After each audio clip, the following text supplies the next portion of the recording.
هاي يا حلوين، عاملين ايه؟ يا رب تكونوا بكل خير. الاول بصوا، غيرت لكم اهو مكان التصوير. مش عارفه لسه المكان ده هيبقى كويس في الفيديو يعني لما تشوفوه ولا لا. قولوا لي كده الاضاءه متظبطه مش متظبطه. انا حاسه ان شويه في شادوز في وشي بس يعني I'm not sure. فانتوا قولوا لي كده، حلو الاضاءه، حلو المكان كده، حلو السيت اب، ولا نغير وحابين نرجع زي ما كنا، او اغير واوريكم حاجه تانية خالص يعني. اوكي، المهم الناس اللي لسه اول مره تشوفني، ازيكم عاملين ايه؟ انا رضوى احمد وبقدم فيديوز هنا على اليوتيوب. يعني مينلي لايف ستايل، كل حاجه تخصنا كبنات وستات واسر بشكل عام يعني بتكلم فيها. اي موضوع يجي على بالي، اي موضوع يجي على بالكم، اي حاجه ليها كونسيرن بينا انا هتلاقوني بتكلم فيها. سكين كير بقى، ميك اب، اكل، طبخ، خروج، سفر، فسح، كل حاجه لايف ستايل يعني. اوكي، فلو انتوا لسه اول مره تشوفوني، اهلا بيكم في الشانل. وبليز ما تنسوش ان انتوا تعملوا سبسكرايب او اشتراك، ولازم لازم لازم بليز تاكدوا ان انتوا عاملين علامه الجرس، علشان يوتيوب مش بيعرف مش بيقول لكم ان انا عملت فيديو غير لما تكونوا عاملين علامه الجرس دي، ومش بيظهر لكم الفيديو غير كده. اوكي، فمن غير اي كلام اكتر من كده، يلا بينا نبدا الفيديو على طول. طيب النهارده جايه اتكلم معاكم يعني في موضوع. بصوا، كل حاجه من اللي انا هقولها النهارده دي في حاجات كتير قوي منها احنا بنستخدمها كل يوم تقريبا، وفي ناس كتير قوي شايفين ان هي حاجه مفيده للبشره او بيعتمدوا عليها في السكين كير روتين بتاعهم. ففي حاجات منها هتكون بالنسبه لكم تشوك، وفي حاجات بقى انا بالنسبه لي لما عرفت عنها اللي هو بجد هو في ناس بتستخدم الحاجات دي على وشها. يعني لما سمعت ناس حواليا، هقول لكم ايه هي، يعني لما سمعت ناس حواليا بيقولوا ان هم بيستخدموها، اللي هو انتوا بتتكلموا بجد؟ هو بجد انت بتجيبي حاجه زي دي وتحطيها على وشك؟ ازاي يعني؟ دماغك كانت فين؟ او بتفكر ازاي وانتي بتحطي حاجه زي دي على وشك؟ فالمهم عشان ما نقعدش نتكلم كتير، خلينا نبدا كده من اخر حاجه لاول حاجه. انا مش عارفه بصراحه هما كام حاجه، بس انا هقول لكم اللي هما كانوا جم على بالي من خلال الفيديوز اللي انا بتفرج عليها والناس اللي حواليا والحاجات اللي انا استغربت منها. فجبت لكم اكتر حاجات انا شفت ان هي غريبه، ان هي غلط، وحاجات غريبه ان الناس بتحطها على وشها. فاهمين ازاي؟ هتفهموا. اوكي، اول حاجه هي الصابون، اللي هي الصابون على شكل الصابون، اللي هي الباري سوب. اوكي، الباري سوب او اللي هي الصابونه. بجد غلط، غلط جدا جدا جدا ان انت تستخدمي الصابونه دي باي شكل من الاشكال على وشك. لان الصابون احنا طبعا عارفين ان هو بيرخي كتير قوي وبيعمل الرغوه الفظيعه دي، واحنا نعمل كده ونحس الله احساس النظافه بقى الفظيع اللي بيزيق، which is اصلا هي خدت كل الترطيب من بشرتك، وكل الزيوت المفيده، وكل الميه اللي في الوش والحاجات المفيده لبشرتك. فهي بجد مدمره للبشره on the long run, on the short واللونج run كمان، يعني على المدى القصير والمدى الطويل كمان. فبجد يعني ابعدي تماما عن اي صابونه لغسيل الوش. هاتي غسول وش يعني يكون حاجه خفيفه خالص، مايلد. والله عارفه لو مش في استطاعتك انك تجيبي حتى غسول الوش ومش قادره تكلفي وتعملي كل ده، اقول لك على حاجه، ميه ورد وقطنه ومسحي بيها وشك، هتكون الطف بكتير قوي من موضوع الصابونه. تاني حاجه، عشان ما اقولش اسامي او براندز او كده، بس هقول لكم الاسم العلمي ليها، اللي هو البتروليوم جيلي. احنا طبعا عارفينه، اللي بيبقى زي تقيل كده، ملمسه تقيل، وبنحطه بقى على شفايفنا ساعات وعلى وشنا، لان احنا للاسف فاكرين ان احنا كده بنرطب البشره بزياده، او ان بشرتي ناشفه قوي فبس انا هحط لها اللي هو اللي احنا عارفينه دوت، وهيكون بالنسبه لي ترطيب قوي جدا. لا، ده بيسد المسام بتاعه البشره تماما. وثانيه واحده، انتوا عايزين تعرفوا اسمه العلمي اصلا؟ بتروليوم جيلي، يعني بتروليوم. انتوا متخيلين نحط ايه؟ فكارثه. انا على فكره من الناس اللي كنت ممكن ساعات احطه على وشي، يعني احس ان انا مثلا عندي هنا بيحصل لي هنا قشور كتير قوي، فاجيب شويه من البتروليوم جيلي ده واحطه هنا كده واوزعه، وانه يا سلام بقى انا عشان كده ترطيب قوي، بعد كده شويه ابقى اغسله. كارثه يا بنات، ابعدوه تماما عن بشرتكم. واوعي مهما كان الجفاف اللي في بشرتك تستخدمي حاجه من الحاجات دي. حطي اويل عادي جدا، حطي زيت عادي جدا، زيت لوز، زيت جوز هند، اي زيت خفيف تحطيه شويه، وبعد كده ترجعي تغسلي وشك، هيكون احسن 200,000 مره. الاول بس ثانيه واحده، لو حد عايز يعرف انا عملت الميك اب لوك الفظيع ده ازاي، اللي هو اصلا مش ميك اب لوك يعني، بس لو عايزين تعرفوا انا عملت الميك اب لوك ده ازاي، البرودكتس اللي انا استخدمتها ايا كان ايه ده كله، انا عملته معاكم في لايف على الانستجرام، وهسيب لكم لينك الانستجرام في الديسكربشن بوكس، فممكن تروحوا تعملوا جوين على الانستجرام وتشوفوا الميك اب لوك ده عملنا ازاي. لانه بصراحه انا مش بيبقى عندي بس طاقه ووقت ان انا اعمل فيديوهات ميك اب على الشانل هنا، فتبقى كل فين وفين. فغالبا الميك اب على طول انا هخليه على الانستجرام، لو بعمل ميك اب هطلع معاكم هناك لايف اعمل ميك اب، وبعد كده نيجي هنا نصور الفيديو، فيعني مع بعض في الناحيتين بقى. اوكي. طيب الحاجه اللي بعد كده بصراحه انا كنت بعملها، يعني بصراحه دي من الحاجات اللي انا كنت بعملها، البادي مويسترايزر او اللي هو اللوشن بتاع الجسم او مرطب الجسم. كنت ساعات مثلا لما بطلع من الشاور وانا بحط كده، لو باقي شويه في ايدي ممكن اعمل كده عادي جدا وامسح وشي، اللي هو يعني ايه بجامل نفسي ومش مشكله شويه دول، يعني لو جم على وشي مش هيحصل حاجه.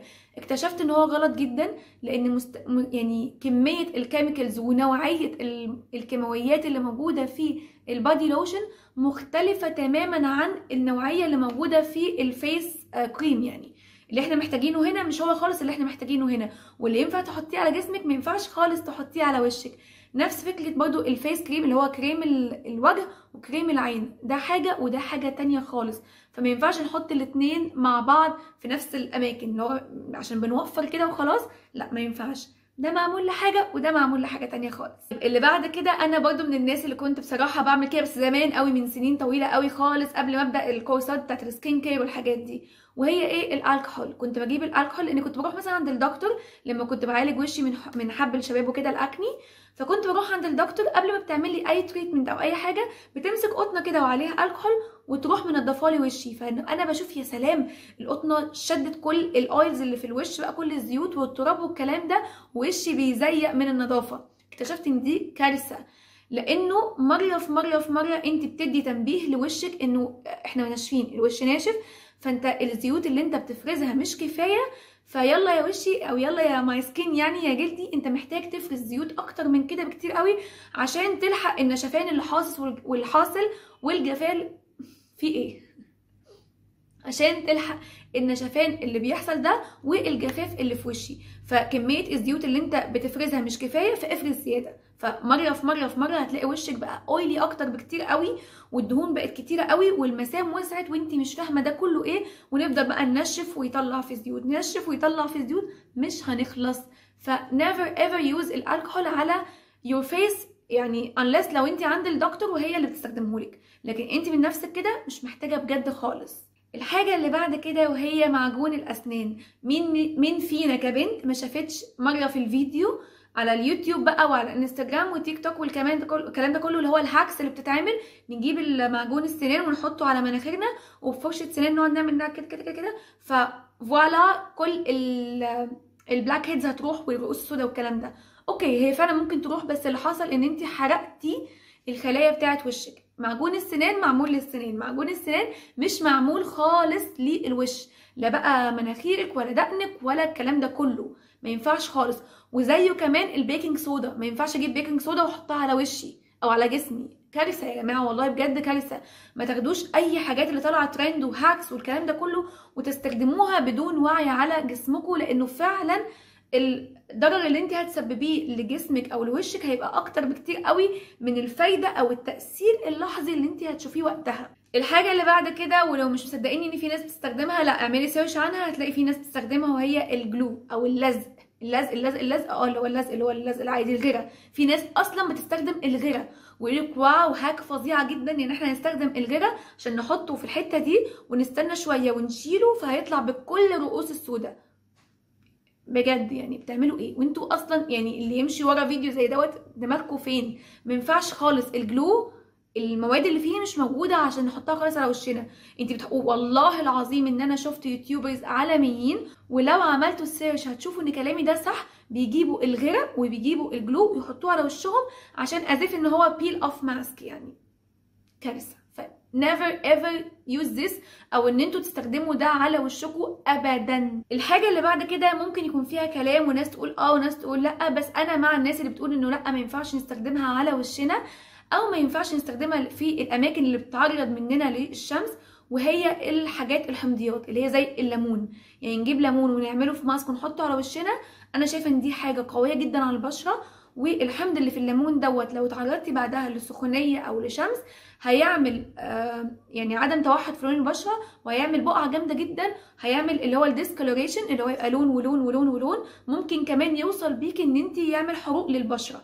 فبجد ما تعمليش كده خالص خالص. ولو تعرفي حد بيعمل كده بليز قولوا له ستوب. يعني ما ينفعش نعمل الماسكات بتاعت الليمون على الوش مباشره، ممكن نعملها على ركبتنا كده كل فين وفين، وتكون الركبه مش بتتعرض للشمس، فاهميني؟ طيب اخر حاجه هي حاجه محرجه شويه، وحاجه انا مش عارفه هقولها لكم ازاي، بس هي بتحصل والستات المتجوزين عارفين ان هي بتحصل، وفي ناس كتير قوي بتعمل حاجه زي كده. لانه برضو لو الناس متابعين يوتيوبرز اجانب او اللي هم العالميين، مش اكتر، مش يعني مش في العالم العربي بس، الاجانب اكتر بيستخدموا حاجه زي دي. وانا مش عارفه اقولها ازاي بصراحه، بس انه هحاول اقولها لكم وعادي، يعني احنا بنقول يعني موضوع محرج. اللي هو السائل المنوي، اوكي، هو مش لاقيه له اسم تاني، يعني السائل المنوي غلط جدا جدا جدا ان انت تحطيه على بشرتك. طبعا طلعت موضه انه بيتحط على البشره وبنستخدمه علشان هو فيه بروتينز يعني مفيده جدا للبشره، وان هو اصلا جاي من الجسم فمفيد جدا للجسم، وبيدي نضاره وبيدي جلو، وبيتحط في اغلى انواع السكين كير. والكلام ده زي ما بقول لكم الناس اللي متابعين يوتيوبرز عالميين او اجانب عارفين ان هم بيستخدموه. بس هي كارثه، لانه يا جماعه ما اللحمه فيها بروتين، فهل ده معناه ان انا اجيب حته لحمه واحطها على وشي؟ فلا، مش يعني ايه it makes no sense يعني. لا، السائل المنوي مش بينفع ان هو يستخدم للوجه، وده مش مكانه خالص الوجه يعني، ولا ينفع ان انت تستخدميه على وشك. ودي تقليعه جايه لنا من الغرب، ملهاش اي اساس من الصحه، وملهاش اي فايده علميه علينا احنا كستات. اوكي الحمد لله خلصت منها وقلتها، لان كان بجد لازم اقولها لكم. وبليز برضه لو تعرفوا اي حد بيعمل، اكيد مش تعرفوا اي حد لانه لو بتعمل كده هي مش تقولك ان هي بتعمل كده، بس anyway يعني الموضوع ده مش صح وما تستخدموهوش، وبلاش نمشي وراهم في التقاليع اللي ملهاش لازمه. وبس كده. دي كانت الحاجات اللي احنا بنستخدمها بشكل يومي او شكل مستمر على بشرتنا، واحنا ممكن نكون مش عارفين او اكيد مش عارفين ان هي بتضر بشرتنا جدا. بليز لو استفدتي من الفيديو اعملي له شير، او اعملي حتى جزء منه شير مع صحابك، اخواتك، والبنات اللي تعرفوهم كلها، علشان البنات كلها تستفيد. وقولوا لي حابين اكلمكم عن ايه الفيديو الجاي. اشوفكم ان شاء الله على كل خير.